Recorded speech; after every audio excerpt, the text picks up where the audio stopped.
Welcome to the Fan2Fan Podcast 5 Minute Frights, wherein, give or take 5 minutes, we'll try to share something creepy, kooky, mysterious, spooky, something fun and frightful that you can add to your to-watch queue as we all get ready for Halloween season. My name is Bernie Gonzalez, and on this episode, we're talking to Fan2Fan All-Star Michele Brittany, and we're talking about one of her faves, which also happens to be one of my favorites, 1972's made-for-TV movie, Kolchak, the Nightstalker. May I introduce myself? My name is Kolchak of the Daily Chronicle. Kolchak reports the bizarre, the supernatural, the unexplainable. You again in another crazy story. This nut thinks he is a vampire. You know what I call that? Irresponsible yellow journalism. He has killed 4, maybe 5 women. I saw that so-called super killer wipe up the streets with your so-called police force. They don't want any help from amateur bloodhounds like you. I've been a reporter for 22 years. I've been a police officer for 30. Well, then why don't you retire?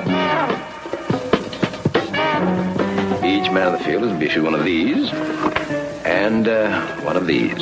Are you suggesting that we pound one of these into Skorzeny's chest? No, into his heart. Darren McGavin, the Nightstalker. First aired on ABC January 11th, 1972. It was a movie of the week. Darren McGavin, the old man from A Christmas Story, plays Kolchak, the Nightstalker, but really, he's a journalist, and he's not necessarily the best journalist, but he's an investigative journalist who's serious about his job, and his job sometimes happens to take him into the world of the supernatural. And this film, as you can see by our theme, obviously has him come across the path of a vampire. So, Michele, how did Kolchak, the Nightstalker, come across your path? Well, I was probably about 7 at the time.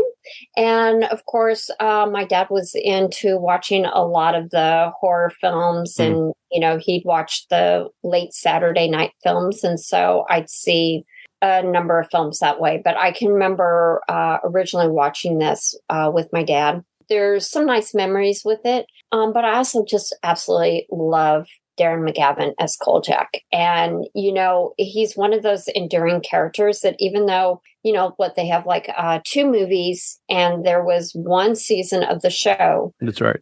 And yet it has managed to endure over many, many decades. And there's a reason for that. And I think a lot of it is Darren McGavin as Kolchak, obviously.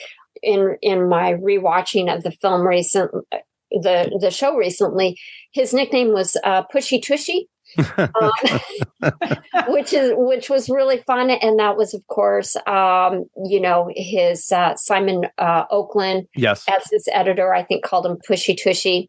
And I loved the journalism storytelling. It made it, it was kind of that early documentary type of film, which I really liked. And of course, it was kind of my early intersection into horror was through Kolchak.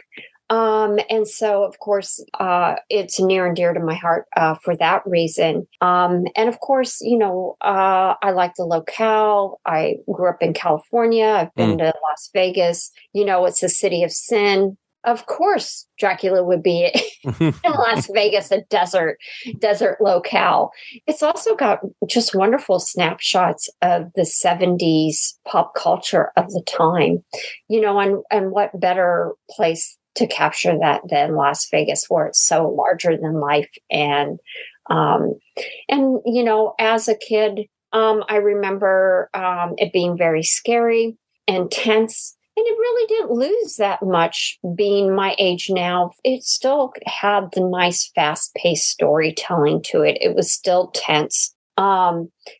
I hadn't remembered that the vampire doesn't speak and doesn't really have a voice, and yet he really does drive the film. As a movie buff, I thought that was just utterly fascinating. The fact that, here you have your monster, but with no voice, and yet is so pervasive through the entire film. And you don't see him right away. And then when you do, he's just, he has so much strength, and it's so dark because the film is really kind of dark too.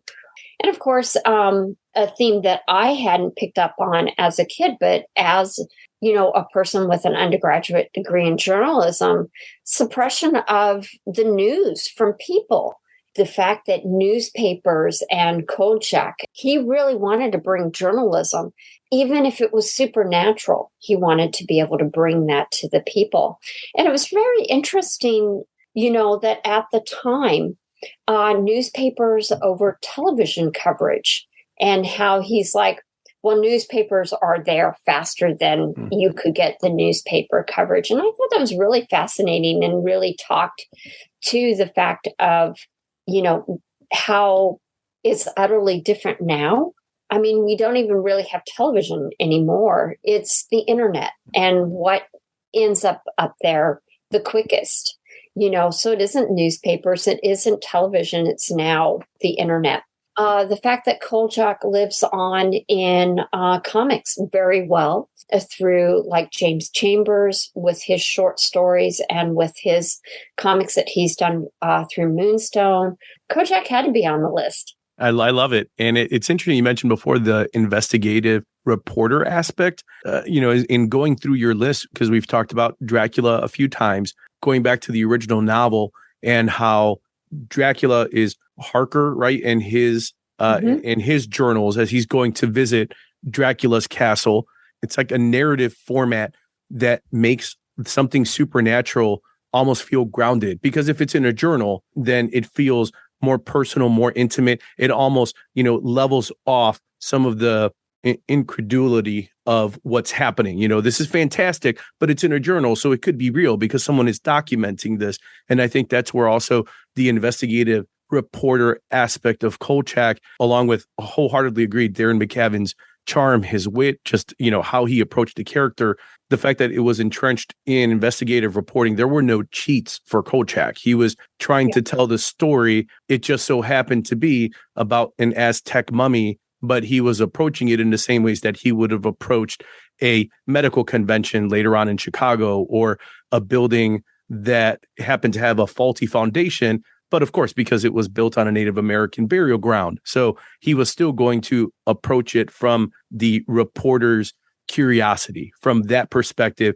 And that was never the cheat. And I think that's where even Chris Carter, in taking his cues in X-Files, took a lot of that grounding, because if you have the forensic analysis of the FBI and all the credibility that those letters have, you have someone in Scully who's a built-in skeptic, because she's like, well, I have to see it, and then I'm going to have to layer on science in order to explain it. And it's only Mulder who has a little bit more of the, well, I just believe, or at least I want to believe, but I certainly believe more than you do.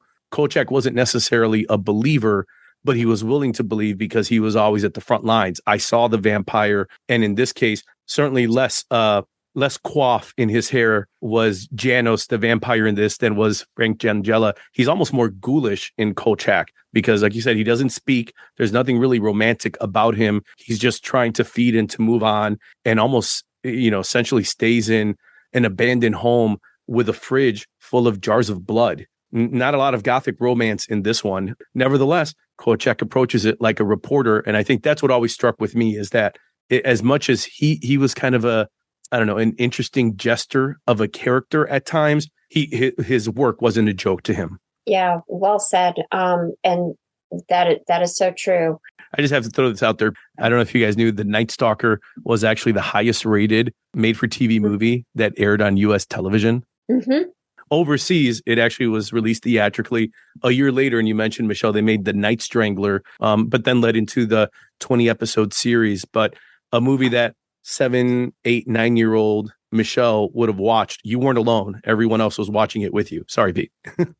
I was saying, I've always found Kolchak to be like almost like the ultimate audience surrogate, right? Because he's skeptical, but he gets himself to be a firsthand witness in the stories that he's trying to report. So he's, well, this is what I've experienced, this is what I've witnessed. So, I don't have any other explanation for it other than there's probably a werewolf on this cruise. So there's that, it's the skepticism mixed with, well, I'm just reporting the facts as I see them, that I think as an audience member, you're kind of like, okay, so this is kind of bridging the gap of, it's not like he's a true believer and no one will believe him, or it's not like he's skeptical, but like everyone else, despite what his eyes are seeing, he's able to straddle that line in just a really effective way. And again, as you both have said, like a lot of that is just attributed to Darren McGavin's performance. Like he's just so likable. You want to root for him because no one else is rooting for him, but he roots for himself. He's tenacious. He's all the things that you would want in that type of a character. Any excuse to talk about Kolchak, I will embrace it with open arms. I love it.